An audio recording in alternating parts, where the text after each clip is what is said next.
Blood stained the hospital sheets as another cramp seized my body. The doctor's words echoed in my mind. I'm sorry, Mrs. Winters. There's no heartbeat. Your body is already beginning to miscarry. 12 weeks. I'd made it 12 weeks before my baby's heart stopped beating. My husband David held my hand as my body went through the cruel process of letting go. We'd tried for 3 years to conceive, gone through 2 rounds of IVF, and this pregnancy had felt like our miracle.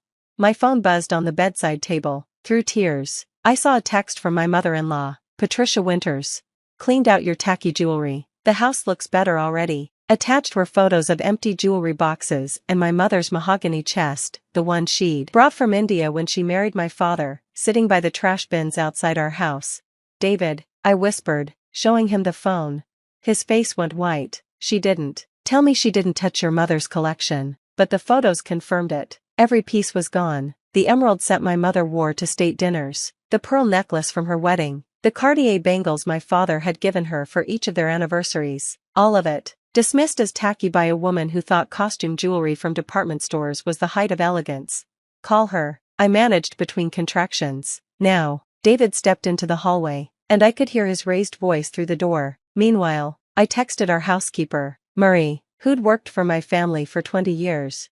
Murray, did Mrs. Winters take jewelry from the house? Oh, Mrs. Isabella. I tried to stop her. She came with a moving truck, said she was helping you declutter. She took everything from your mother's room. I called Mr. David but couldn't reach him. I'm so sorry. The next contraction hit hard, and I cried out, not just from physical pain but from the realization that while I was losing my child, Patricia was erasing the last tangible pieces of my mother.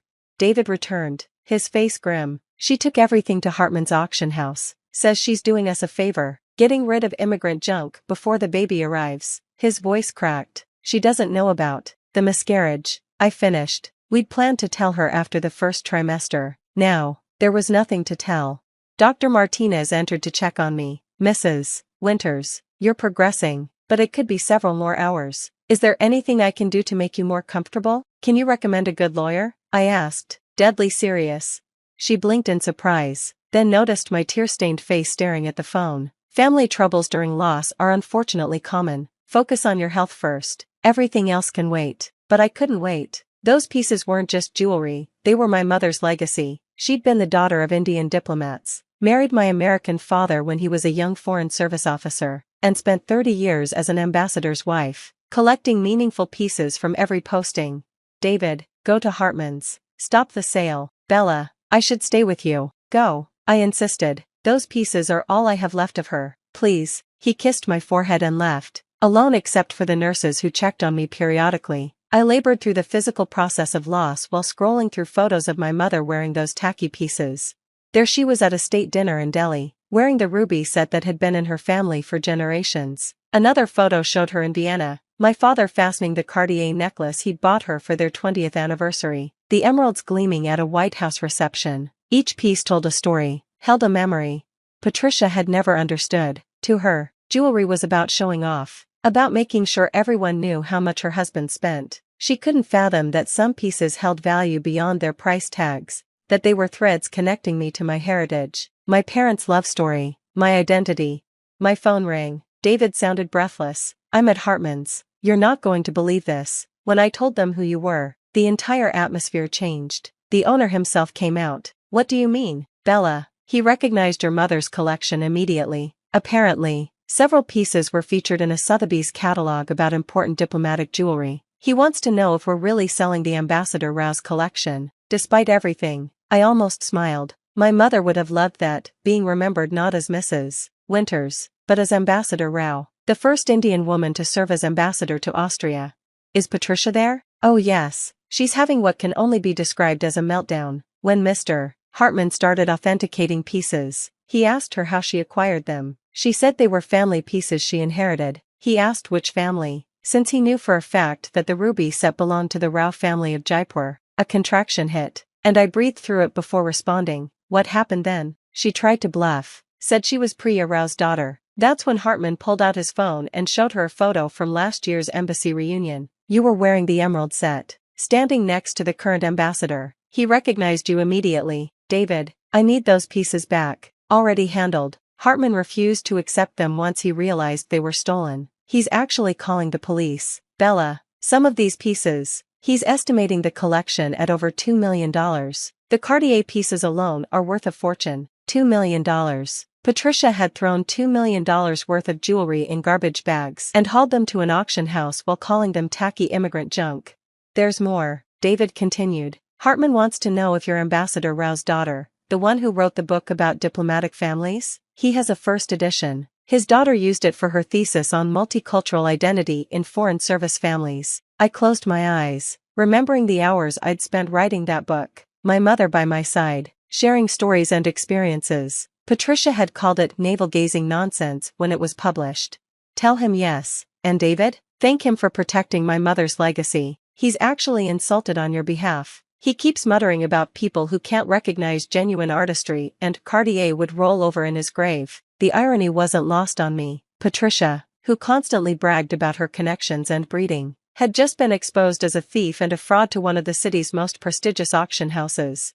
The hospital room door opened, and Dr. Martinez returned. How are we doing? Getting there, I said. Then to David, I have to go. Don't let Patricia leave with anything. The police just arrived. I'll handle it. The next few hours blurred together. The physical process of miscarriage is cruel in its ordinariness, your body going through motions it thinks are normal while your heart breaks with each cramp. The nurses were kind, bringing me ice chips and adjusting my position, but nothing could ease the dual loss I was experiencing.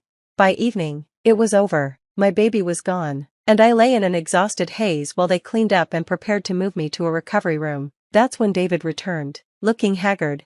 How are you? He asked, taking my hand.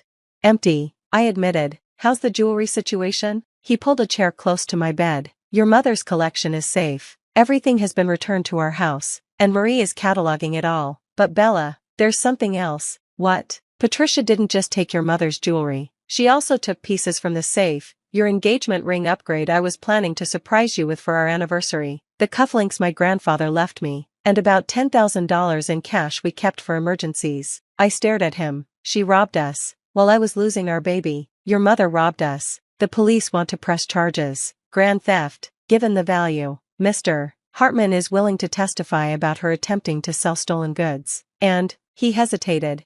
What? This isn't her first time. Hartman made some calls. She's tried to sell items at 3 other auction houses in the past year.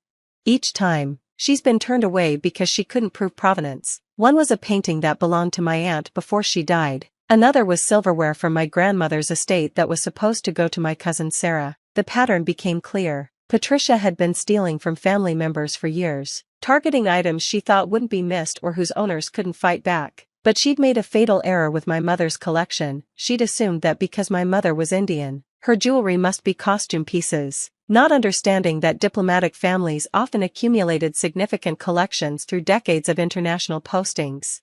What do you want to do? David asked.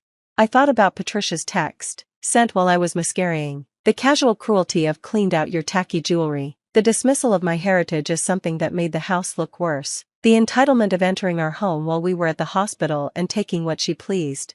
Press charges, I said firmly. All of them. David nodded. I agree. I've already told her she's no longer welcome in our home. When she tried to play the "but I'm your mother" card, I reminded her that mothers don't steal from their children while they're in the hospital. A knock on the door interrupted us. A woman in a business suit entered, looking apologetic. Mrs. Winters? I'm Detective Sarah Palmer. I'm so sorry to intrude during this difficult time, but I need to ask you some questions about the theft. Please, come in. Detective Palmer was efficient but compassionate. She took my statement, documented the photos Patricia had sent, and showed me pictures from Hartman's of my mother's collection spread across their authentication table. Mrs. Winters, the auction house estimates the total value at $2.3 million. That makes this a significant felony. Your mother-in-law is currently in custody. She's arrested? David looked shocked. She became combative when we tried to question her, threw a paperweight at Mr. Hartman and accused him of being part of an immigrant conspiracy to frame her. We had no choice. I laughed, actually laughed, for the first time that day. The image of Patricia, always so concerned with appearances, being arrested in Hartman's auction house while ranting about conspiracies was absurdly satisfying. Detective Palmer continued. We've also connected her to several other thefts. It seems she's been funding her lifestyle by stealing from family members. Your case is just the most valuable and well documented. After she left, David and I sat in silence. The room felt heavy with loss, our baby, the illusion of his mother as a difficult but ultimately harmless woman, the family unity we'd tried so hard to maintain. "I'm sorry," he finally said. "About the baby, about my mother, about all of it. The baby isn't anyone's fault," I said. "But your mother, how did we not see this? Because we wanted to believe the best. Because she always had excuses. Because we were too busy with our own lives to notice the pattern." My phone buzzed with a text from an unknown number. It was a photo from Mr. Hartman of my mother's emerald set, beautifully lit and arranged. "Mrs. Winters, I wanted you to see that your mother's collection is safe. These pieces deserve to be treasured, not just for their monetary value but for their cultural and historical significance. If you ever consider donating any pieces for exhibition, please let me know. And my deepest condolences on your loss, both of them." He'd signed it with his personal number and a postscript. "Your mother-in-law claimed these were cheap Indian knockoffs. I take great pleasure in informing you that the Cartier pieces alone are insured for $800,000. The next morning, I was released from the hospital. David drove me home in silence, both of us dreading what we'd find, but Marie had worked magic. The house was spotless, and my mother's jewelry was arranged in the library, each piece carefully placed on velvet displays she'd borrowed from a local jeweler. "Oh, Marie," I breathed, tears starting again. "Your mother would be so proud," she said, hugging me gently. "You protected her legacy even while going through such pain." The legal proceedings moved quickly. Faced with overwhelming evidence and multiple victims coming forward, Patricia pled guilty to avoid a trial. She was sentenced to 3 years in prison and ordered to pay restitution to all her victims.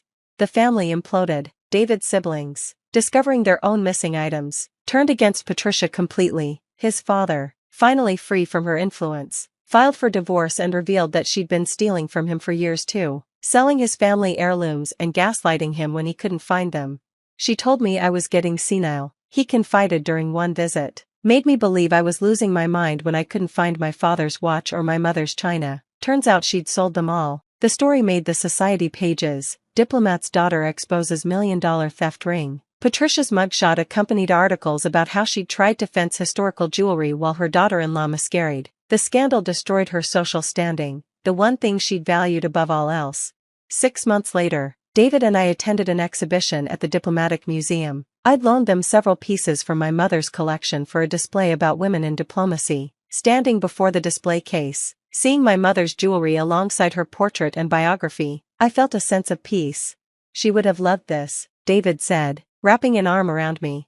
"She would have," I agreed, "especially the part where Patricia's in federal prison." He chuckled. "Mom always said Patricia was a small-minded woman. Turns out she was also a criminal." The museum director approached us. "Mrs. Winters, the response to your mother's pieces has been extraordinary. We've had requests from 3 universities to include them in research about diplomatic gift-giving traditions. Would you consider writing a companion piece to your book?" I touched my still flat stomach, where we'd just confirmed a new pregnancy was growing. This baby wouldn't replace the one we'd lost, but it represented hope, continuity, a future.